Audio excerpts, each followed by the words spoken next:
This episode is brought to you by our friends at Dollar Shave Club. Listen, when I talk about Dollar Shave Club, I can't stress enough the quality of their products. They've spent years developing, crafting, refining everything. They have everything I use to look, feel, and smell my best. You name it, they have it, and I use it. I've been a Dollar Shave Club member for years. I love the shave butter. The Dr. Carver shave butter because it's see-through. Oh, it's the best. I got a mole right here. I need to be able to see where I'm shaving so I don't nick myself. Yeah, you're right, it's so the you don't best. die. Oh, yeah. And the Executive Razor, best cut in the business. And as amazing as their stuff is, Dollar Shave Club is way more than just razors. Dollar Shave Club has you covered head to toe. They have everything you need to shower, shave, style your hair, brush your teeth, and yes, even wipe your butt. Oh. And Dollar Shave Club can keep you automatically stocked up on the products you use. You get what you want whenever you need it. Whether it's once a month or a few times a year, set your own schedule. I never have to waste my time at a store wondering if what I'm getting is any good or not. Mm-hmm. As a Dollar Shave Club member, I know what I'm getting is the highest quality. And right now, you can put the quality of Dollar Shave Club's products to the test.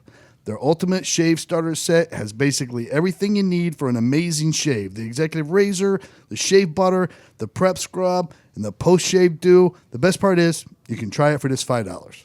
After that, the Restock Box ships regular-sized products at regular prices. Get your Ultimate Starter Set for just $5 at dollarshaveclub.com/Heartland. That's dollarshaveclub.com/Heartland. Yeah, kick it on back and crack a cold one. Yeah, the boys are about to go on. Just shooting the shit and letting it rip. Hey, let's go. It's time for Heartland Radio. Here we go. Welcome to Heartland Radio 2.0. Very excited about today. Very excited. We have a very special guest, a retired DEA agent who's done all kinds of cool shit. I'm just going to tell you this. He tells some great stories. I think the interview runs for about an hour and 10 minutes-ish. The last 10 minutes, particularly electric.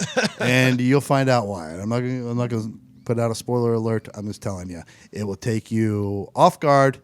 It's hilarious, and it's awesome. And up to that point, great as well. Mm-hmm. So it was an incredible opportunity for us to speak with him. Very honored. Let's just get to it. Joining us on the phone is a former DEA agent who is largely responsible for the arrest and conviction of Nicky Barnes, a.k.a. Mr. Untouchable. He's also the author of Dancing with the Devil, Confessions of an Undercover Agent, and an actor who has participated in many major television series and Hollywood films. Ladies and gentlemen, Lou Diaz. Yeah. Hey. Lou. Hello, Lou. Lou, thanks so much for spending some time with us. It's been a long time since I've been applauded. Well, you know what? It's about time. You're way overdue then. Okay, thank you. So I guess you came on our list from our book, and I was excited right away because I looked into your story. Obviously, American Gangster has recently brought to light to a lot of people the characters, the real-life characters of Nicky Barnes and Frank Lucas, and you had a big part of ending that. So I want to get to that, but let's just start off with to get to know you a little bit. So you started off in the ATF, correct? Correct. And you, I read that you were undercover that entire time. Did you go right into undercover right away? Yes, pretty much so. Exactly. My background was pretty conducive to my working undercover. That was one of my fortes because I had grown up in Red Hook, Brooklyn. You know, Mr. Mob and Joe Gallo and all these people. Uh-huh. So I pretty much knew how they operated. You know. Okay, so did you have friends in that world growing up, like people from the neighborhood? Yes, I did. Yes, I did. And at that age, you know, when you were young, these guys were looked up to, believe it or not. And I had one guy, Perky, he always looked out for me, and he introduced me to Joe Gallo when I was about maybe 13 or 14. And it was like the greatest thing in the world, you know? That's incredible. So, all right, you always see in these old movies, you know, guys like you that grew up in those neighborhoods. They're like, yeah, you had two choices in life. You either joined you became a gangster, or you became a cop. Was it really like that for you? Yes, it was. Yes, it was. Absolutely. However, my father made sure I was on the right side. He was a tough guy. He made sure I was on the right side. Well, what did your father do? My father was a foreman in a newspaper, Ah. and he was foreman of Merchant Marine. Oh, really? Okay. Yeah. So growing up in that area and meeting guys like Joe Gallo and stuff like that, and since you knew them and you were a cop, did they try taking advantage of their relationship? Ooh. No, because I was young when I knew them, and then I went into the Army, and when I got back, my friend Perky introduced me to Joe again, and Joe wanted me to go to turn professional boxer because I had fought in the Army. Oh. I was 3rd Armor Division middleweight champ, so he wanted to turn me into a pro, but he said I had to do the right thing, which meant that whatever they wanted me to do, I had to do. If I had to take a dive, I took a dive, and I wasn't about to do that. So anyway, I always leaned to the other side anyway. I was raised a Catholic, so at that time I really knew what they were doing. So I couldn't very much do what they did, and I didn't like what they were doing. So I went to the other side. That's awesome. Lou, you mentioned growing up around these guys. Was there at any point during your childhood where you thought to yourself, I would like to be a gangster instead of going the cop route? That's a good question. Well, I don't know if I did or not, but I sure enjoyed being in their company. I sure enjoyed sharing their respect because they were well respected in my neighborhood. They were looked up to. I mean, Joe used to give us money for stickball bats and T-shirts and stuff like that. He was good to us, so we looked up to him. Yeah, and not even that. I mean, I didn't grow up then or in that kind of neighborhood. Obviously, I'm just a Midwest farm fart. But our boss he just interviewed Michael Francis recently, and you know what? Every one of those guys just a fun dude to listen, talk, and hang around, right? So To some degree, yeah.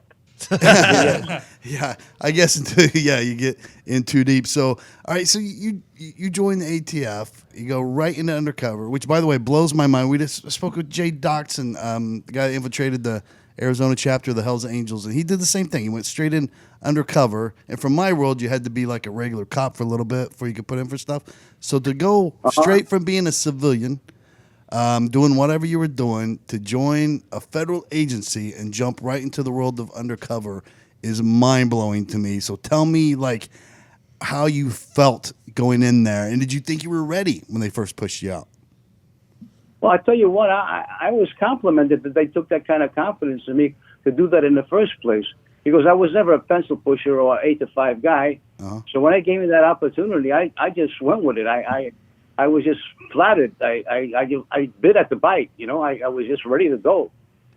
Yeah. So when you're with the ATF, I'm assuming you're doing like gun trafficking cases mostly. Right. So what do you have any like cool ass stories? Like what was the biggest or most interesting case you worked on as an Undercover when you're with the ATF? There was really no big glamorous case, because basically ATF was hard. It was hard to deal with guns. It wasn't really a great, how would you say,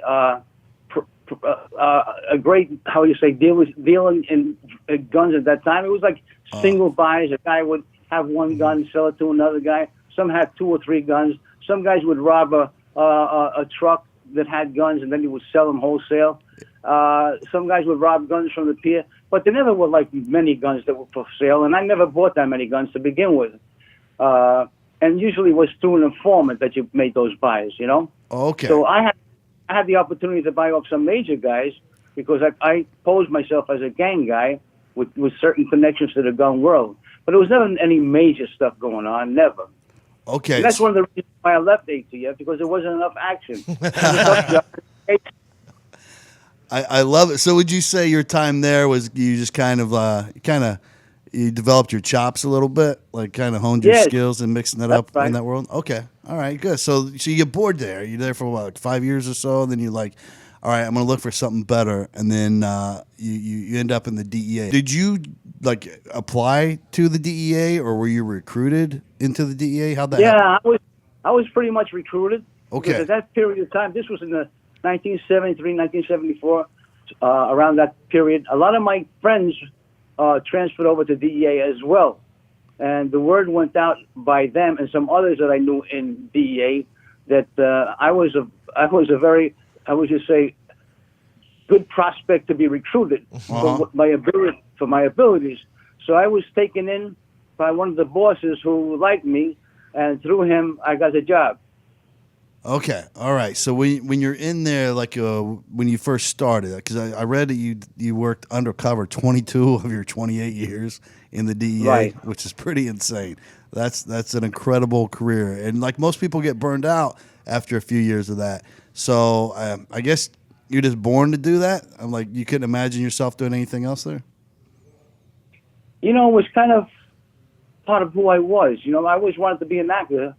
And being undercover gave me that platform, you know. And the other thing too is that I was the kind of kid that had to prove myself. I had a kind of a love-hate relationship with my father, and he never recognized me for what I was.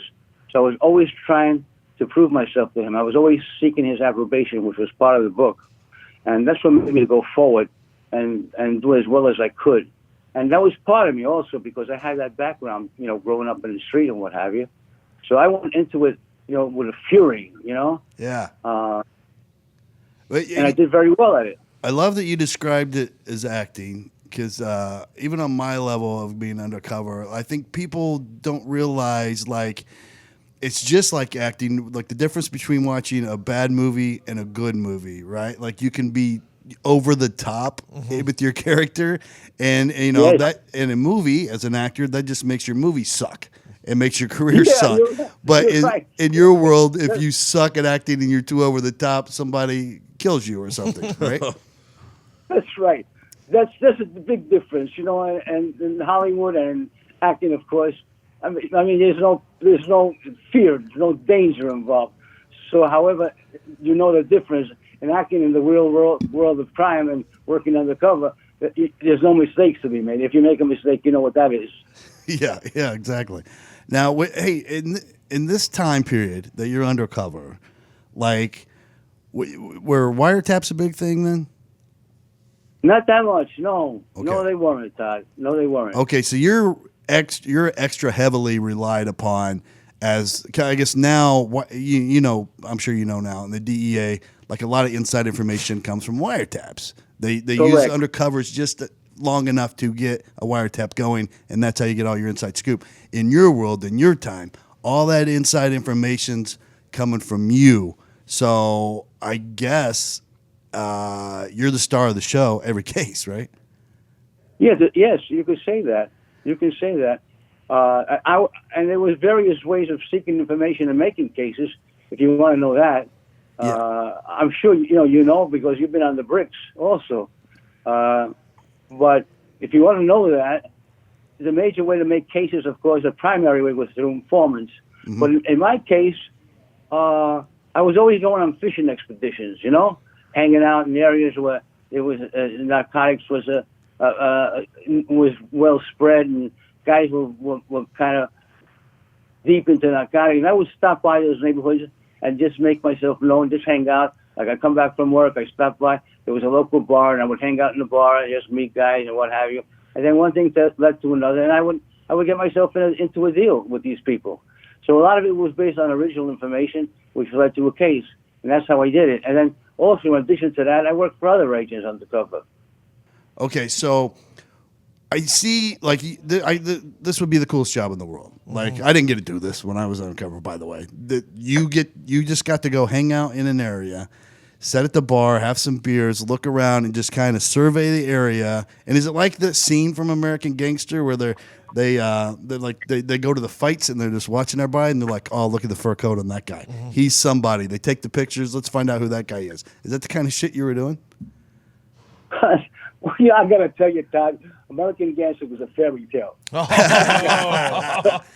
So, as a matter of fact, Denzel Washington made Frank Lucas Denzel Washington because this guy was, according to Sterling Johnson, was on the borderline of being illiterate. Although he had a great reputation in his business because he was one of the first ones to establish a dope connection from overseas, from the Golden Triangle.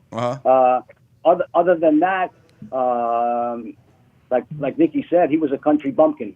Well, he didn't last as long as Nicky, right? He only ran like half the shelf life that Nicky had on the street. Yes, exactly.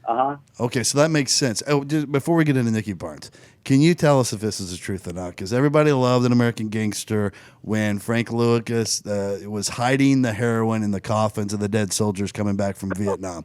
Jeez, that's the biggest lie in the world. My God. Oh, jeez, how terrible that is. No. How was Frank Lucas in real life actually bringing the heroin in? How was he smoggling it? Well, the heroin was being, at that time, and I don't know if it's up to present, but soldiers, when they were coming from overseas, they had whole baggage. Their duffel bags and their personal property that they had could be transferred with no customs inspection. So they were bringing dope in duffel bags. They were bringing dope in their furniture. You know, they were bringing dope in the cars that they bought and were bringing them over to the United States. There was a myriad of different ways that they could do it other than putting them in court. That's Hollywood for you. Did you know Richie, what's his name? Roberts? Yeah, did you know him at all? Oh, man, I got to tell you one. He's one of the biggest wastes I've ever heard of. That guy only knew Frank Lucas. He was just his defense attorney. That's how we knew Frank Lucas. He was just his defense attorney. And how they made this guy what they did in the picture was another great fiction story. Really? Yep. That's so funny. Yep. Fuck you, Russell Crowe. You know? The hell is that? I was scrolling through and My new favorite soundbite. Jeez. It does sound, well, you know what it sounds like? It sounds like your stomach when you get a little hangry. Oh, it does. That's exactly what it sounds like. Scarfing down food. And you know, there's a cure for that because it doesn't matter what time it is when you could just Postmate it. Yep. Red wine at 4 p.m., sushi at 9 p.m., breakfast burrito at 8 a.m., ibuprofen at 10 a.m. It doesn't matter. Postmates has it. Just use your phone, download the Postmates app, and you can get anything you need sent right to your door. Pretty awesome. Postmates is your personal food delivery, grocery delivery, whatever kind of delivery service all year round. Anything you're craving, they can deliver. They're the largest on-demand network in the U.S. and offer delivery from all restaurants, grocery, and convenience stores, plus traditional retailers you could possibly want or need. 24 hours a day, 365 days a year, Postmates will bring you what you need within the hour. No more trips to the store. You don't even have to know where the store is. Postmates will deliver anything to you. Download the app for iOS or Android for free. Browse local restaurants and businesses and track your delivery in real time. For a limited time, Postmates is giving our listeners $100 of free delivery credit for your first 7 days. Wow. To start your free deliveries, download the app and use code Heartland. That's code Heartland for $100 of free delivery credit for your first 7 days. Anything you need, anytime you need it, Postmate it. Download Postmates and save with code Heartland. Hey, Lou, so you're largely responsible for bringing down Nicky Barnes, and he was truly like the godfather there in Harlem, right? He had his finger on the pulse of everything heroin-wise there. Yes. Tell me about, because I know that he started the council, which was pretty revolutionary for that day. So he got all the other African-American kind of crime bosses there on the same page, and he formed this council? Correct. And he got that model. He created that model as a result of being in jail in Greenhaven with Joe Gallo. Oh. And Joe Gallo took a liking to him. Matter of fact, he just brought him into under his. He mentored Nicky, and he liked Nicky, and he just stayed with him and taught him certain things. And he taught him exactly what the mob does, how the mob structure, how they dealt with things, so forth and so on. And when Nicky got out, that Joe Gallo helped him get out with an attorney that he had, Nicky went right to the books and started his business with the same way the mob did, with Capo de Tutti Capo, Capo de Consigliere. So he was doing what Joe had taught him to do. And one of the things that it led to was the establishment of that seven-group council that Nicky was in charge of. And they acted as the same way mob families did. That makes so much sense. So getting this education from Joe Gallo in prison and then coming out and setting up under that model was part of his education. Was there an agreement made between Joe Gallo and him that they would use the mafia to help get the heroin in from overseas? Well, it wasn't so much an agreement between Joe and him. Joe let him run his own business, okay? But Nicky always had his connection with the mob, with Matty Madonna, who was another guy from the Genovese family. So Nicky always had that connection with the mob before he met Joe Gallo. And Joe Gallo pretty much started using blacks in his business. And that's why he was so unliked by the mob, because he did that. He dealt with minorities. He let them come in. And that was one of the things when he shot Colombo.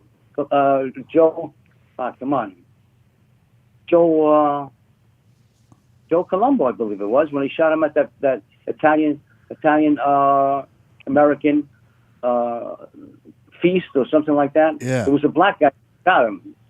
Oh, and this was all Oh yeah, because that was in The Irishman. That yeah. It was a scene from the movie The Irishman, actually. Yeah. So it was because he was breaking tradition. He was working with minorities.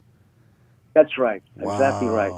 That's incredible. And that pissed off Joe Profaci, because Joe Profaci was looking to incorporate Joe into his mob, into his organization. But Joe Profaci down the line betrayed Joe, so Joe went to war with Profaci. That's where you get in The Godfather, the original Godfather, when they went to the mattresses. That was the war between Joe and Profaci. It was Corleone. Did you say that when they went to the mattresses? Yeah, they went to war. Well, That's what they bunkered down in the place, and they had, just like in The Godfather, the movie. Oh, yeah. But I just wanted to recognize that because I think I talked over you for a second there. And going to the mattresses is the greatest term of all time for going to war. I love every time I hear it in a movie. So, Lou, tell me about, how do you start to fit in now? So how do you make your way into this organization? Into Nicky's? Yeah, to Nicky's. Okay, first of all, we started with an informant who came from the FBI, all right? And this informant, his name was Geronimo.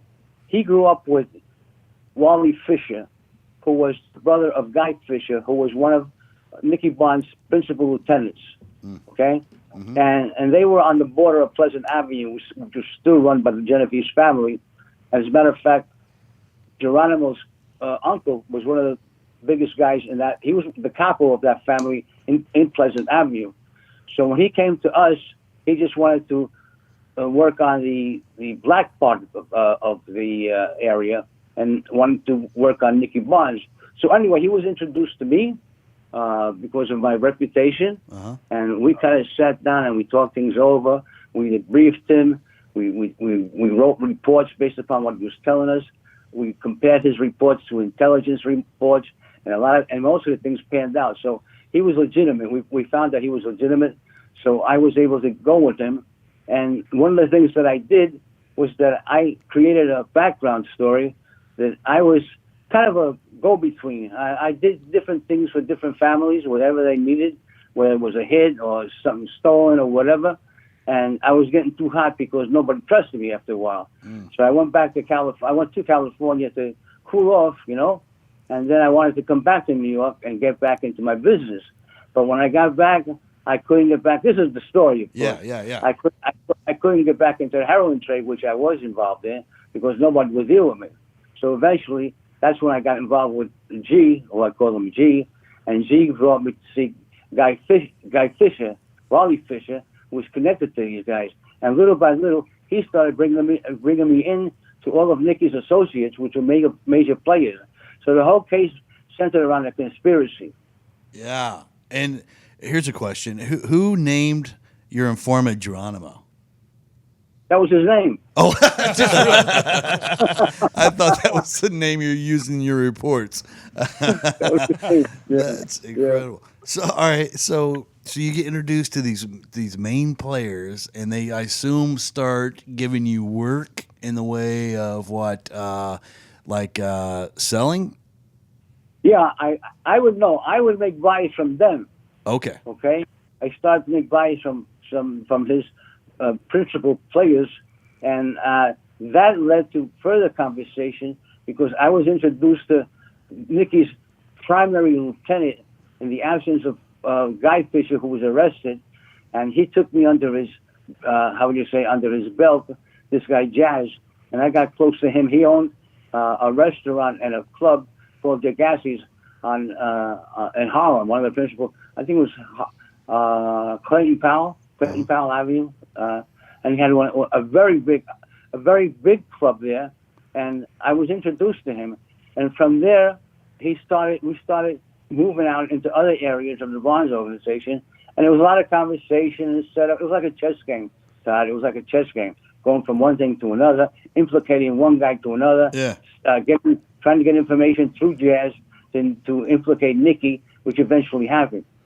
So you're in a good spot. Like, I assume you're buying fairly large amounts and just posing as like a large level dealer in your own right. So you're making buys from multiple people at a high level within that organization. When is the first time you came face to face with Nicky?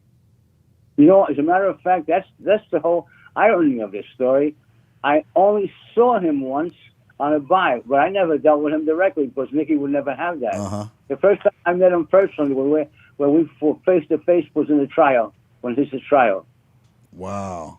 Okay, and when this whole thing is going on, like this guy Nicky Barnes is like, he's got a lot of celebrity there in New York, right? They're calling him Mr. Untouchable. I saw he was on the cover of the New York Times. Right. So. Go ahead. I'm sorry. I was going to say, with that kind of celebrity, your bosses just had to get extra attention. Were you like the primary case going on at that time? Yes, we were the case, the biggest case that DA had at that time.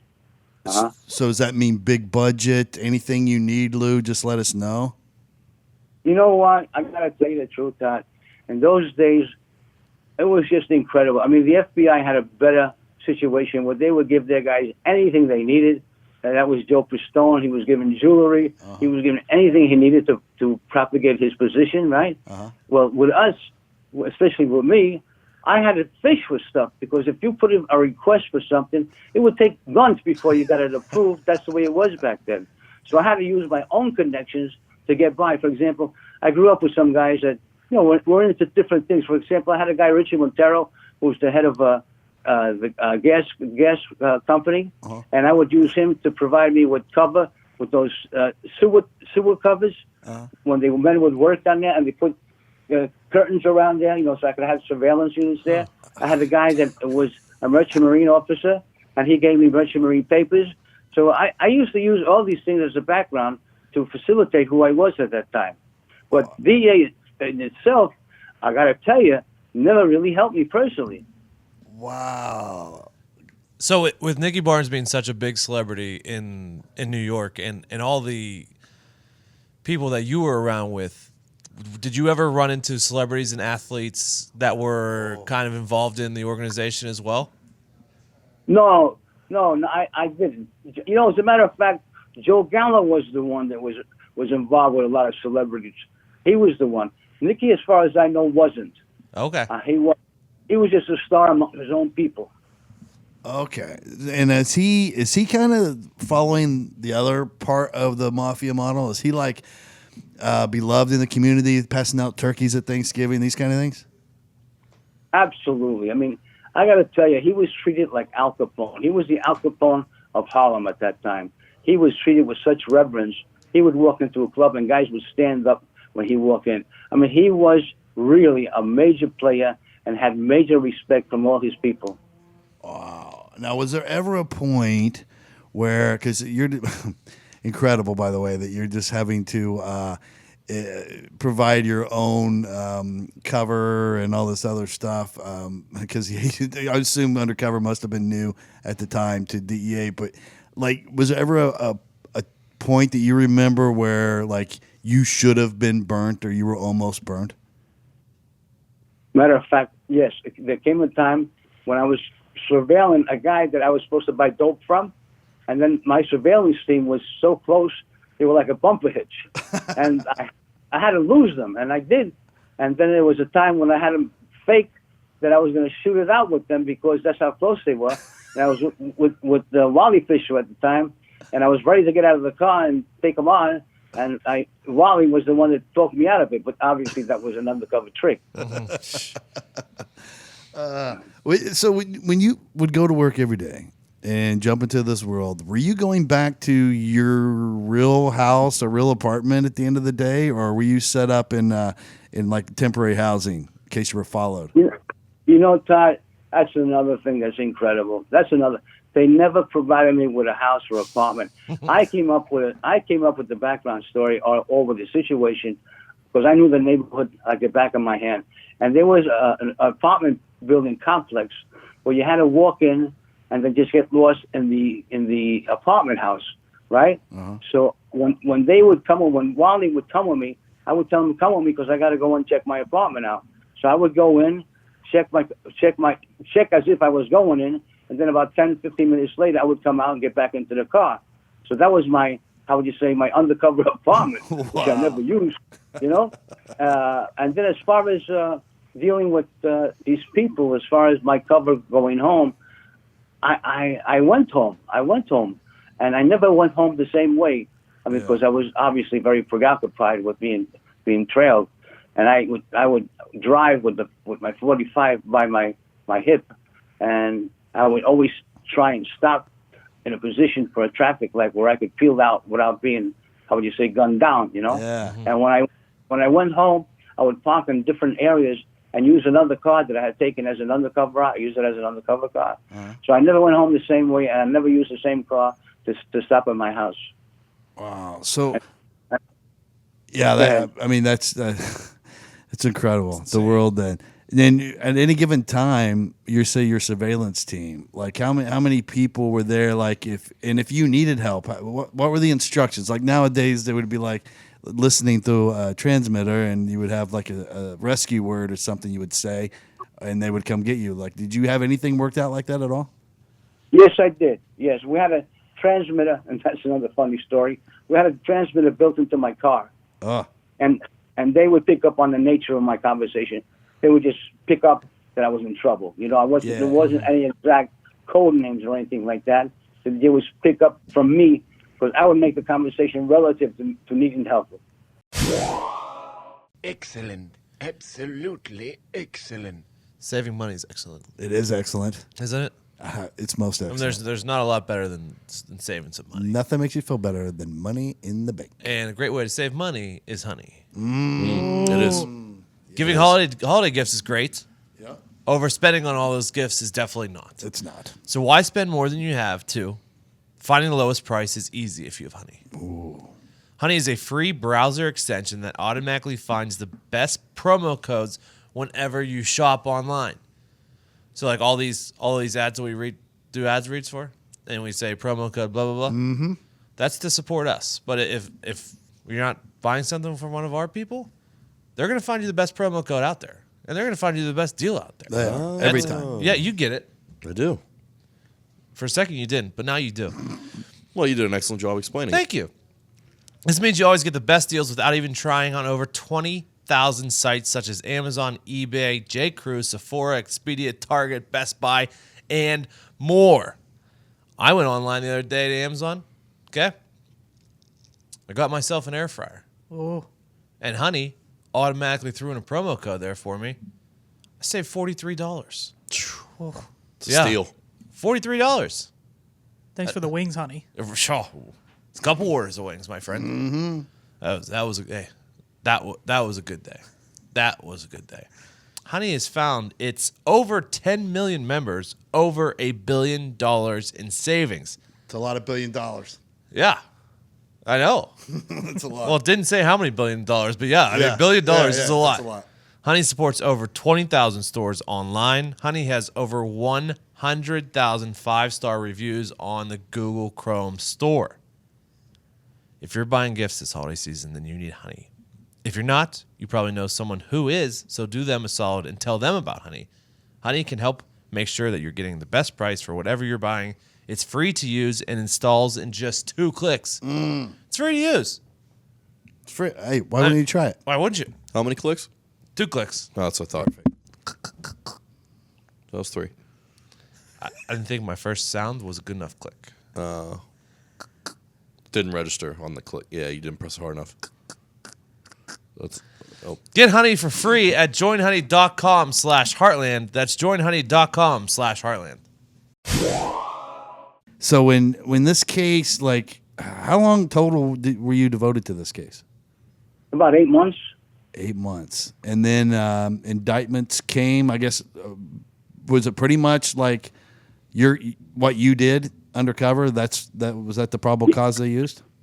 Yes, that went to all the things that I did went to the grand jury. Exactly. So you put as a result of my testimony. Wow. So you were actually the one that put the conspiracy together because you dealt with so many different people that was able to tie together the fact they were all working in concert. That's exactly right. I was the primary agent who did that. Wow. So he goes down, and then did you have any involvement with him when he turned informant later? No, I didn't. Okay, so you're gone then. Lou, I'm gone. at that point, once all these guys start going down, was there any fear on your part of retaliation from them? Oh yeah. Yes. Me and my partner would cover each other going home.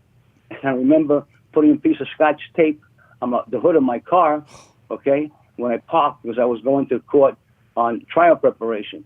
So I remember putting the Scotch tape on my hood of my car and taking precautions that way. It wasn't obviously the best, but it was something. Yeah. Were car bombs a big thing then yet? Not really. I gotta tell you, not really, but they were used. Yeah. So when Nicky's gone, you're I assume at this point a big pat on the back for you in the way of the DEA. Hey, what do you want to do next? Where did you go from there? I tell you what, it wasn't a big pat on the back, which I'm sorry to say. I'm really sorry to say, but it wasn't a big pat on the back. As a matter of fact, I went into seclusion after that case because I had kind of blown my wad on it, you know? Yeah. And I was really down in the dumps because I had done one of the biggest cases in my career, and it was all gone. I shot my load, you know? Oh. So I was kind of, nothing else was coming my way as a result of it, because I was kind of wasted as a result of what I did. And I was kind of well known because I testified in court as well for about 6 or 7 weeks. Yeah. So a lot of people got to know me and see me. So I was kind of shelved, if you will. So they have you like just working a desk, like administrative stuff in the meantime? How were you getting your checks? To some degree, yes. Okay. Yes, to some degree, yes, Todd. Lou, what was the testimony process like? Because I assume after all those years of kind of watching over, it kind of piles up on you. Well, the testimony was everything I did with Nicky and his subordinates was the direct testimony of things that I was involved with. All right, so did they play? Did you have these, I guess, volumes and volumes of recordings that you had made? Yes, there were several recordings, and they went into what you call there was a name for it. But anyway, the tapes had to be heard first before it was submitted as evidence. So there was several tapes that I had to testify to. And the other thing was, when they would ask me questions related to a scene, I always listened to the tape before I wrote down the elements of what happened. So I was conversant with what I said so that I wouldn't be tricked on the stand, that I knew what I was talking about. Yeah. And then when you're in court, is that the first time that they are realizing that you were the person that took them down? Yes. And what was that? Yes. What was their reaction like to that? Did any of them say anything to you or anything like that? Yeah, well, it was a couple of fingers that were thrown at me. Yeah. But beyond, I'm pretty much Nicky. As a matter of fact, I have to give him credit. He gave me a lot of respect. Nicky, he gave me a lot of respect. Matter of fact, he says so in a conversation that they had. I think it was the History Channel interviewed him, and he gave me a lot of respect. I have to give him credit for that. Well, I gave him respect too because he was a formidable adversary. You know that. You know how that is. Yeah, absolutely. It's like the old West. You know, gunfighters. They may be fighting a bad guy, but the good guy respects his ability with the gun. Yeah. Oh, that's cool as hell. Did you ever wear a transmitter or a recorder on your person? I'm assuming you did at some points. Oh yes, many times. All right, so this is my question because When I first got into our drug unit, this was early 2000s, but the state police here, I probably used some of the same equipment that you used. Like they probably got passed down from the DEA used in the 70s, and now we were using it. But I remember they put this block thing. The first one I ever did, they put it on my inside of my thigh, and there was like almost like that hospital band thing they put around it. And like halfway through, I think it ran on a 9-volt. And halfway through me doing my first buy there, this thing like You got burned. You yeah, got burned. burnt the shit out of me, and nobody warned me. Did that happen to you all the time? Well, it happened to me occasionally. Yeah. Okay, occasionally, yeah. There was no way to get around that because we didn't have anything more sophisticated than that, Todd. Yeah. You know? So then I'm like, although we had one other thing, and because of time, I forget the name of it, but it was like a small tape recorder, a small transmitter, bigger than the Kel, and you would put it on your back, and it would transmit, but they didn't. There was somehow it would record as a result, and not transmit. It would record. this is why I have so much respect for the stealthiness you guys used to have back in the day, because people don't know. You just said the word Kel. What a Kel is the actual like receiver. Mm-hmm. So if he's wearing a transmitter, this Kel goes into the car that's providing security for him, right? They're surveilling while he buys. And man, back in that day, and I'm assuming again, we were using hand-me-downs from you when I got there, because it was the size of a suitcase, and it had to go in your back seat. And it was a hardwired antenna that was like a giant whip antenna that was like 8 feet in the air. And you had to put this on top of your car, and you could see the cable like going out from the back window to the top of your roof. Mm-hmm. And then you were nobody's supposed to notice. Yeah. Right? You guys had to deal with that. I'll tell you what, in our case, we had a little better equipment than that. I mean, we had a suitcase with the tape recorder and a receiver that would pick up the transmission from the Kel, and it would record the conversation. But no, we didn't have any particular antennas. Right? We were lucky, I guess, but we didn't have that. I guess we more. They gave you the shit. We got the better part of it. It was the worst. Right. All right, so I also go ahead. Lou, I saw that Netflix has a movie coming out called The Council, where Will Smith is going to be playing Nicky Barnes. Yeah. Do you know if you are portrayed in that movie, or were you asked to be a consultant at all in that movie? Do you know? Are you familiar with it at all?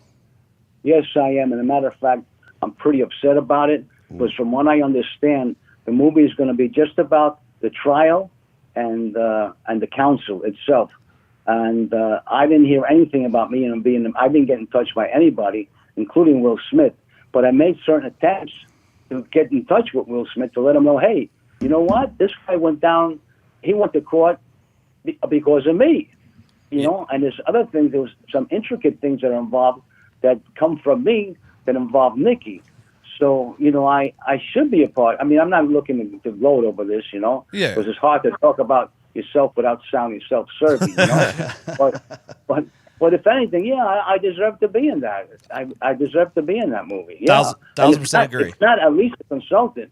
10,000% agree. And right now, Joe, we're just going to ask our listeners, because they're pretty militant. We put out a call to action, and they're all behind it. Oh, yeah. Right now, everybody that's listening to this needs to immediately tag Will Smith and put out a tweet or an Instagram post about the fact that he needs to include Lou Diaz in this movie. Lou, when you talk to him, let him know that we have a Nicky here too who loves him, by the way. When you talk to Will Smith, let him know that big fan. Lou, I'm not surprised he hasn't reached out to you, or he hasn't contacted you to research this role at all. He's just going to portray it. It'll probably be terrible, but as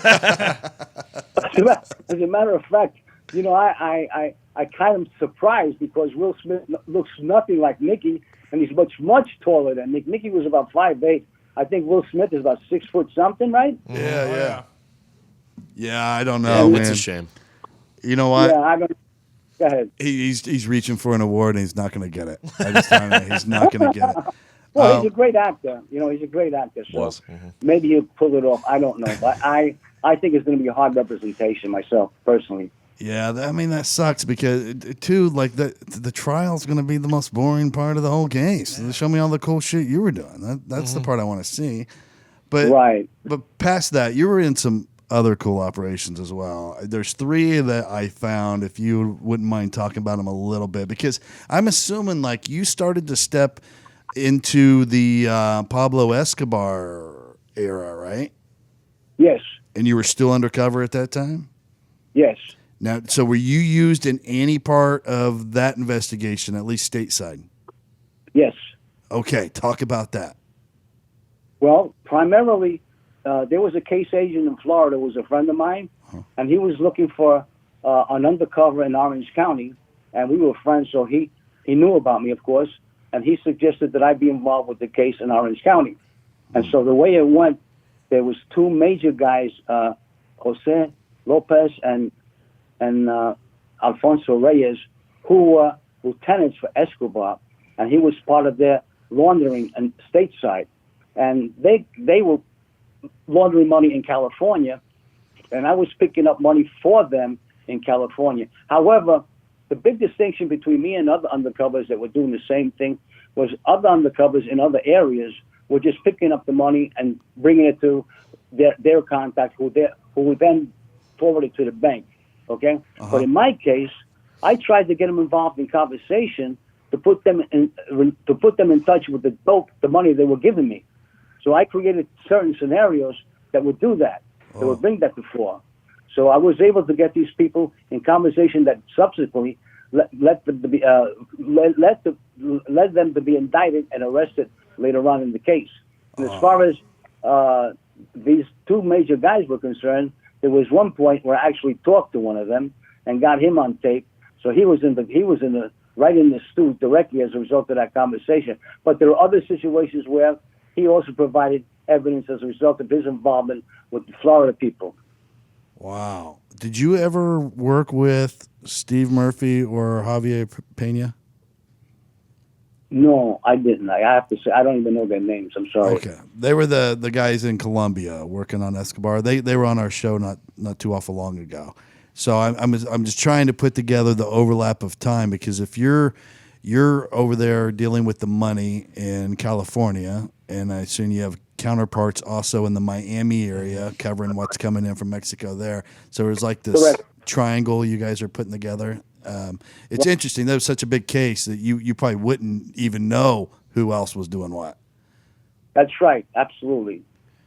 In your experience with them, and I don't know how deep you got involved with them, but the cartel versus who you worked before, the African American crime family or crime bosses, and then the Italian American mafia crime families, and then the cartel. Like, was the cartel just a different animal, like violence wise?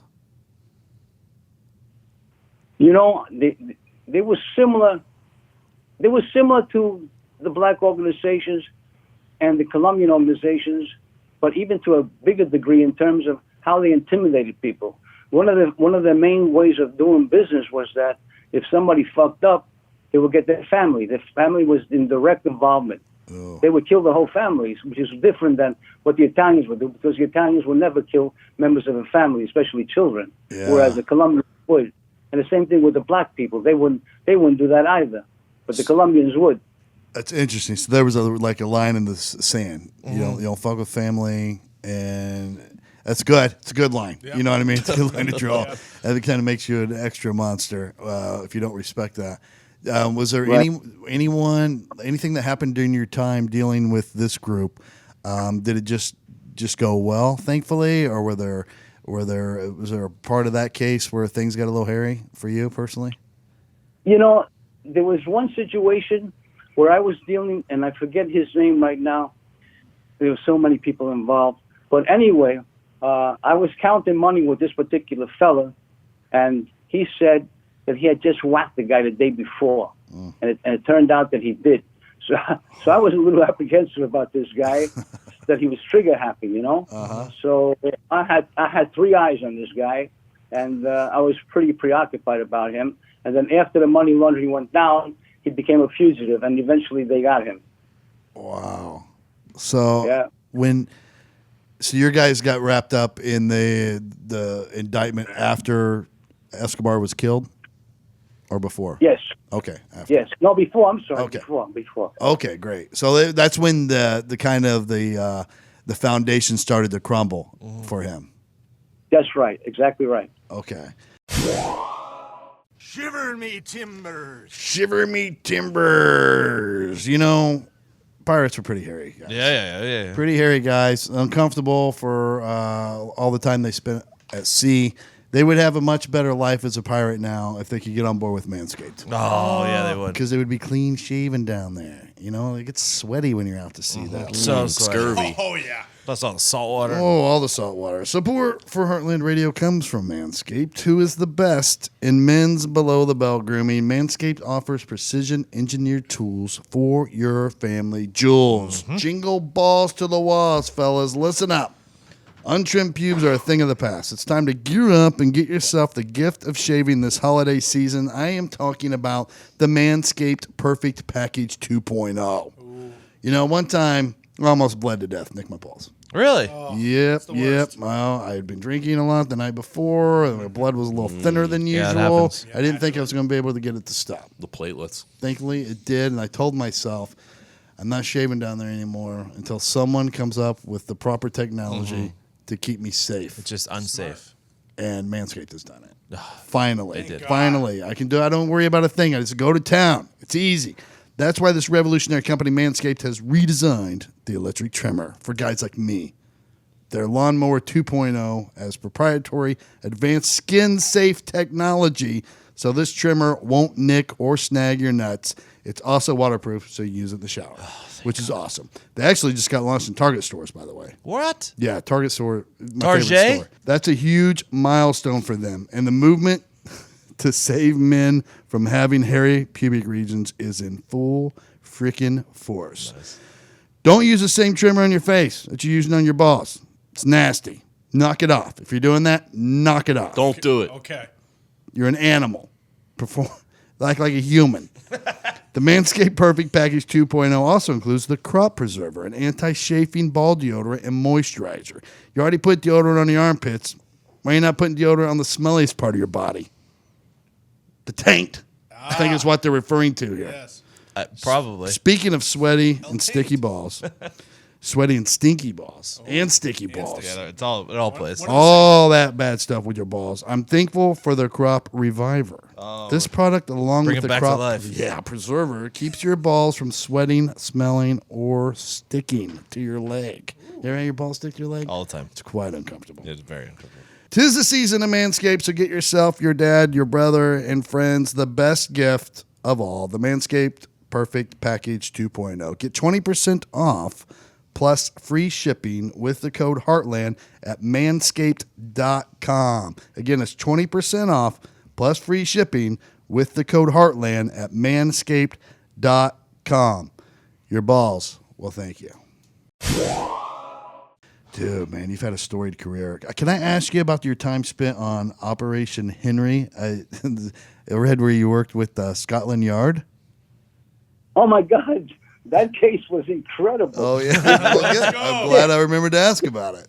That was funny too. Well, we arrested a guy in New York, and I won't tell you how it happened, but it was funny too. Okay. Okay. But anyway, we had taken down a guy in New York on the Upper East Side. Okay. The guy flipped. Okay, and he gave us his source. Okay. Uh-huh. So there was a time when we knew this guy was going to deliver the cocaine to this guy who flipped, right? Uh-huh. So we set up in a restaurant, in a kind of diner, if you will, that looked over the block that he would be walking down, but we didn't have any ID on the guy.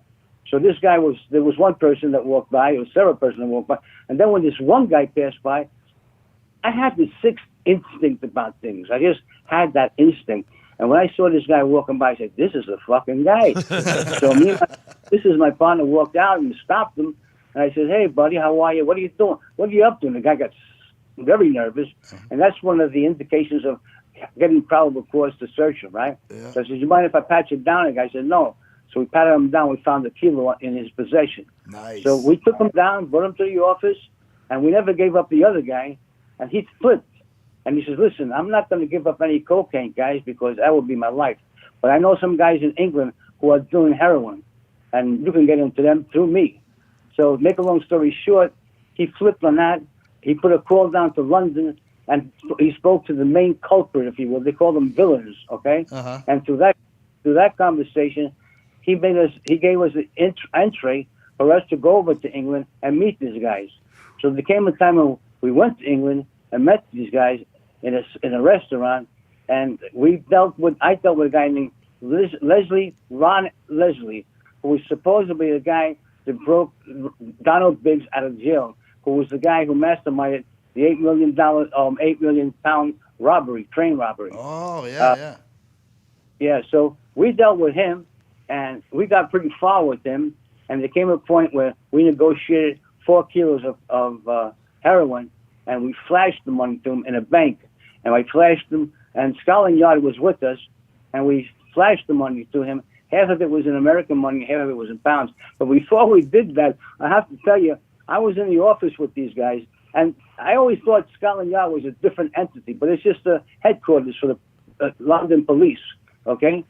So I was sitting down with this guy, and I was taken back with his accent, and I started to laugh, and the guy said, "What's so funny?" He says, "Oh, well, I'm just looking back at Sherlock Holmes and the Hounds of Baskerville, and that's all I see when I talk to you, And they started laughing, and then we took it off from there. We made good friends after that, and they appointed several Scotland Yard guys with guns, because obviously you may know that they don't carry guns there, but they can carry guns on special assignments. So I had about 6 or 7 guys cover me when I went to the bank. And from there, we met again, and we negotiated the sale of 4 kilos, which was subsequently supposed to lead to the sale of 40 kilos of heroin. And that went on for a while. Matter of fact, there came a time when we were followed, and I was on the train with them, and I could tell I was being tailed because it was obvious. They were following me, So I dropped my keys, and I looked back, and I made the guys who were following us. And then my partner and I said, "Georgie, follow my lead." So when the train stopped, I pulled the French Connection bit where I went out of the doors, and the doors closed, and they went on. I said, "Goodbye, fellas, goodbye." and that was that. But there came a time when we made the case go down. We were supposed to negotiate we negotiated the 40 kilos. They had it, and then shit went awry. They got nervous. They left. But eventually we arrested most of them. It was like Keystone Cops. Guys were running everywhere, and the British authorities were arresting people left and right. But a couple of guys got away, especially the guys with the 40 kilos. But eventually when we were taken to prison as a result of being part of that, and then we were taken out of the country. We were told to leave the country. And then eventually Scotland Yard did get the 40 kilos from these guys, and that case went down very well. Wow, good for you, man. Did they have many undercover people in place? Was that a big thing then for them? No, we were the only ones in there. Yeah, because they weren't allowed in Europe at that time, and it may still be that way. They're not allowed to have wiretaps or undercovers. Wow, because it's considered entrapment, and they just didn't. They just didn't have them. Just making it easy for terrorists is what they did. It's tough. So, Joe, man, it's incredible. So I do want to talk about your book for a second. So again, for those listening, the book is called Dancing with the Devil, Confessions of an Undercover Agent. What all is in this book? Just incredible stories like we're hearing today? Yeah, the beginning, it's pretty much a book. It deals with my childhood and how I lead up to getting into law enforcement. And there's also a story of redemption and seeking that probation, But it starts out with me just being on the street as a tough street kid, my relationship with my father, and then eventually getting into ATF, and then eventually transferring over to DEA. And 3 or 4 or 5 of the cases that I had, which some of them were funny and some of them were pretty serious.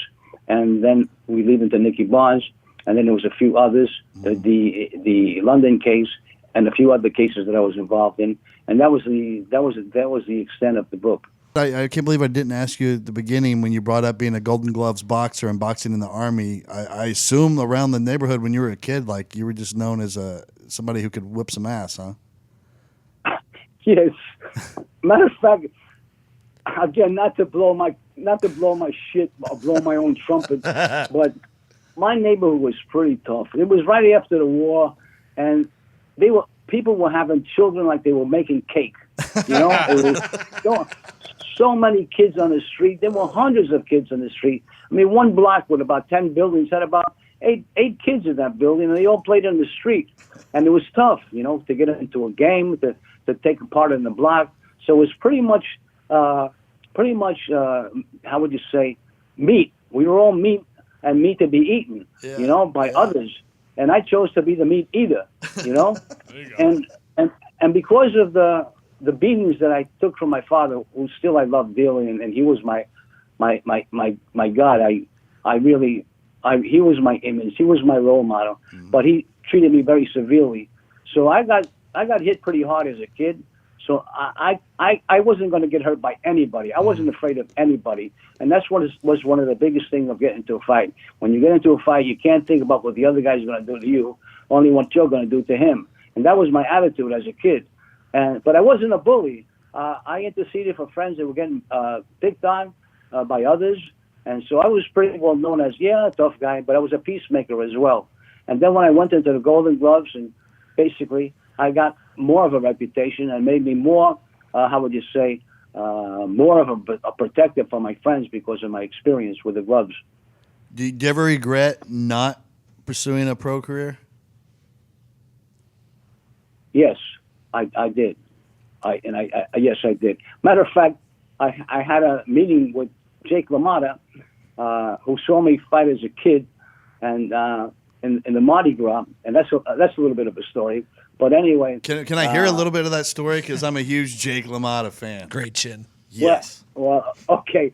Well, I was touring around New York, just looking. I was on a fishing expedition, and I passed by the Mardi Gras. I forget exactly where it was, and I saw Jake LaMotta standing outside. So, boom! I looked for a parking spot right away. I parked, and I walked up to him. I says, Jake LaMotta. He said, yeah, the last time I saw, I'm Jake LaMotta. So anyway, we started to talk about different things that I knew about. Johnny Reed at a Red Hook, who was my coach, and he knew him. And so we started talking. He says, come on into the club. So I went into the club with him, which was, one of those pool girl dancing places, Yeah. No, never heard of it. Yeah, so I've seen pictures. I tell you the truth, and I never went to one of those. Never went to one of those. Yeah. So anyway, that was my first time in there. So we started talking about a lot of things, and he told me, he says, in his accent, he had this boxer accent, He said, kid, they're gonna be making a movie about me, and I wouldn't mind you being in the movie. So I says, great. Matter of fact, you look like the guy I beat, Marcel Sedan, and that's another story. But anyway, he introduced me to this bouncer. This guy was about 6 foot something. I want to meet you. This guy walked over, big blonde guy, So he's talking to us. What's up, Jake? As if to say there was a problem, right? So I looked over to the guy and I recognized him. And I says, hey, I used to kick your ass as a kid. You heard about the Diaz brothers? He says, holy shit, Jake, this guy is dead. So it's true. It's a true story. So anyway, I ended up leaving the club, and Jake brought me up to see the guy who helped him write the book, which his name escapes me right now. But I got an interview with Sis Gorman, who was the casting director for Raging Bull, and she was going to cast me in the movie, but I couldn't get approval by DEA. So I regret that to this day, because I would have loved to have been in that movie, because it's one of my favorite movies. Mm-hmm. So that's a story about that. Yeah, It's tough being in Undercover. It's one thing you got to sacrifice is not being in major motion pictures. Matter of fact, Jake took me to the 14th Street gym where De Niro was working out, and I got to tell you, De Niro he boxed very well, but he couldn't take a punch. Oh, really? Yeah, but he was boxing well. He had good style, and he was holding his own, So I got a chance to talk to him. And I asked him, what was that movie? The Deer Hunter? Yeah. And I says to him, I'm going to see The Deer Hunter. I heard so much about it. No, you don't want to see that movie. Not with the kids. you know. So I didn't do that. I watched it by myself, and I became a big fan of that movie as well. Yeah, that's a great movie, but you don't want your kids to go see that. Yeah. No. But you did, okay, so post your career in law enforcement, you finally get to be on screen, right? You've done some TV and film stuff. Yes. What's your favorite thing you've gotten to do so far, acting-wise? I tell you, everything I did I enjoyed very much. I did VIP with Pamela Anderson. I had a recurring role with her. Nice. That was exciting. Is she as hot in real life as she will appear to be in person? No, yes, she is, but she's a funny girl, very funny. Really? She told me when I was in the car, and there was a scene where I was in a Cadillac with my uncle. So I passed as his nephew, but I was also a tough guy who looked out for Pamela Anderson as well. Uh-huh. And she said that she used to walk around with my picture to feel intimidated by me, so that she would get in the role. That's terrible, Pamela. I'm not that bad looking, you know. So she laughed, and I laughed. But she was funny. She was really funny, man. She was nice to be with. And then I did some others. Oh my God, I can't think of them all. The Pretender. I did NYPD. I liked NYPD Blue. I had a couple of episodes with them. That was a great part that I played. I enjoyed it very much. Let's see. I can't really tell you the other ones that I played or how I felt about them right now. But the way I got into acting is very interesting as well, if you have a moment. Yeah. Well, I was at work, and I wanted to just go on lunch break, okay? So I walked across the bridge that connected our building with a hotel, okay? Uh-huh. So I walked across the bridge, if you will, that connected the two places, and I saw all this fanfare going on, cameras and girls and guys walking around, and I was taken in by the lights and the glare of everything, you know. So I grabbed this newspaper, I put it under my arm, and I walked in like I belonged there, right? So I walked I saw this big guy sitting in a chair, and that was Paul Savino. So I walked up to him, and I had this act that I would do. And as a matter of fact, it works with a lot of people. You go up to them and you say, "Hey, buddy, how are you? Remember when we met back in places?" And they would be embarrassed not to say that they know. Right. I did that with Clooney as well. So anyway, we talked, and he started talking. And then there was another guy next to him, and I forget his name right now, but he was kind of upset that I was talking to Paul the way I was, because he was the in man, right? So after that, we all went to a restaurant together. They invited me to go with them. And then from there, I would go to this restaurant every Tuesday, and every Tuesday I would meet different actors. Robert Foster, who I became very close friends with, and God rest his soul, he recently passed away. As well as there was a whole host of people that I met. When you're mixing with these actors, you tell them your whole backstory? Because they had to be fascinated. They probably wanted to hear all your stories. Well, no, I didn't tell them all my stories, but I let everybody know that I was an agent, because I didn't want to mix their business with mine, because some of them use cocaine, of course, you know. Oh yeah. So I just made it clear that I didn't want to be involved with anything like that, and so it was left like that, and I got their respect for that, and that's how it went, you know. But there was one particular occasion when I was in the club, and I was sitting at another table, and it was Robert Foster sitting with somebody else, okay? And he calls me over to the table. He says, "Look, I want to introduce you to this gentleman who turned out to be Bill Lustig, a director, right?" Mm-hmm. And we talked for a while, and his uncle was Jake LaMotta. So we started talking about Full that, circle. and one thing led to another. We became friendly, and I left. You know, I said bye, and that was it, right? But a day or two later, I get a call from Foster, and he said, "But this gentleman, Bill Lustig was his name, he would like to talk to you." Fine, I guess that's fine. Yeah, why not? And Lou, he's a director. I says, "Holy shit, how am I going to work this out?" So I called him, and he says, "I would like to try you out for a film," and it was called Maniac Cop 3. And Maniac I said, Cop 3. "Oh, I know. yeah." I saw the first Maniac Cop. Yeah. I didn't know they had a 3, but that's awesome. Yeah, so anyway, He said, I want to send you some sides. I didn't know what sides were. I thought it was sides of beef, but they're sides of the script, So he sent me about 3 or 4 pages that were relative to the part I was going to play. And I read them and I memorized the lines. I even memorized the lines of the other guy I was talking. And actually, I was doing the right thing. So I knew it back and forth. So when I auditioned for it, I auditioned with Robert Davi. He was the principal actor in the movie, right? So after I interviewed with him, Lustig said to me, I thought you said you never did this. I says, no, I never did this, but I did this as far as being a cop, Yeah, I've been acting for your entire adult life.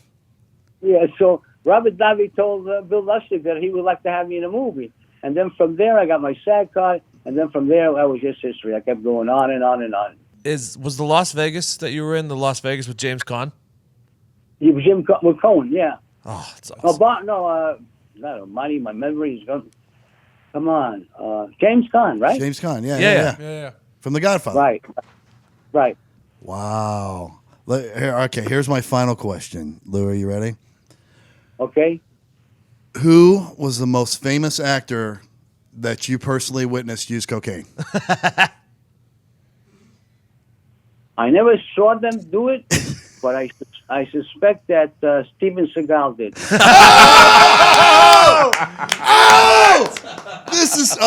You don't know what you just did, Lou. I hate Steven Seagal so bad. It's a running joke on this podcast, but that makes so much sense. So you're friends with Steven Seagal then? Matter of fact, that's another story. I had a friend in New York who was a friend of this guy who was Seagal's co-producer, okay? And he was asking if he could have somebody run his protective detail. And this friend in New York recommended me, and I interviewed with them, and the guy picked me to be head of his security team that was going to be in Montana because he was filming a film called The Patriot. Okay, not The Patriot to be confused with Mel Gibson. Yeah, no. So I became his, in essence, the head of his security. You know why he needed security, Lou? Yes. Because he can't fight. I don't think. No, I got to tell you something. That guy can fight. Matter of fact, he doesn't have to know all that karate shit. His arms and legs are so long, he could kick your ass from 2 feet away. I know. This is a true story. I tried to challenge Steven Seagal to a fight on Twitter, and then we actually have a friend of ours who used to fight in the UFC. He's like a big time MMA fighter, and he said, I said, do you think I can beat Steven Seagal in a fight? And he goes, I think you'd be more than he would expect to have to handle, but he's like 6'8", 320 pounds, right? I was like, oh yeah, that's quite a lot to deal with. Yeah. Yeah. Really? Okay, that's great. No, I was like a munchkin compared to him because I'm not that tall. I'm about 5'7". But So- do you like so Steven anyway. Seagal? Did you liked being around him? Nice guy. Well, I tell you what, I got to tell you, of all the people that I was with, all the actors, this guy, when he walked into a place, he was like an aura about this guy. He commanded respect. I mean, there's something about him, the way he carried himself, that really commanded respect. It's the way he carried himself. Wow. And the thing is, you know what they say about people when your opinion of somebody else is greatly influenced by what they think of you, And Steven thought very highly of me, and I was very taken with that. And as far as I was concerned, matter of fact, I couldn't carry a gun to Montana because I didn't get the clearance to carry my gun on the plane. So when I got there, I told Steven, the only thing I don't have, I wasn't able to bring a gun with me. So he pulls out a bag full of guns, okay? And he hands me a 45, one of the 45 that he uses in films. So I had that 45 with me throughout the whole part of the movie, okay? Nice. And then when we ended up the movie, I was going to give him back. I was handing him back the gun, and I says, "Here, Steven, here's your gun." And he said to me, "No, that's not mine." So he gave me this 45, which I still have. Holy shit! God. Yeah. I knew he was a great guy.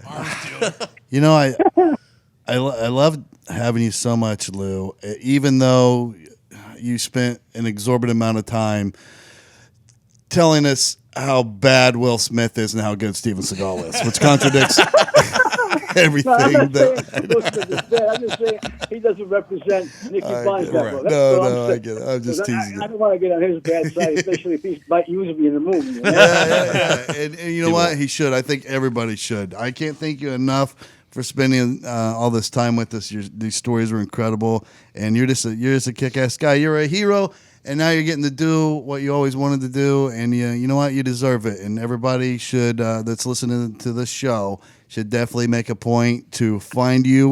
Where can they look you up at? Well, I'm in Wikipedia. I have a Wikipedia page. Yeah. And also my book, Dancing with the Devil, is on Amazon.com. Okay. It still can be bought on Amazon.com. Yeah. Very good. And if they check out IMDb, they can see what all you've been in. But you have a stage name that you use, right? My stage name is Lou Casal, Casal. That was one of my grandmother's names. Oh, okay. Awesome. Well, hey, again, brother, appreciate all that you've done for us in your career in law enforcement, and I wish you nothing but the best from here on out. If Will Smith doesn't put you in that movie, he's an idiot. And say hello to Steven Seagal for me next time you see him. We haven't seen him in a long time. In 20 years, I haven't seen that guy. But anyway, if I ever see him again, I'll tell him that, Todd. Okay, I appreciate it. Hey, thanks so much, Lou. We appreciate it, for real. Todd, thank you so much for giving me that time. It was fun, really fun. And thank you guys for getting involved as well. Thank you. Hey, and have a appreciate happy it. holidays, all of you. Thanks, Lou. And Same to Thank you, you. Lou. You as well. And a great new year, buddies. You too. You're You the best. too. You're the best, Lou. Take care, Lou. Okay. Thank you so much. Thank you.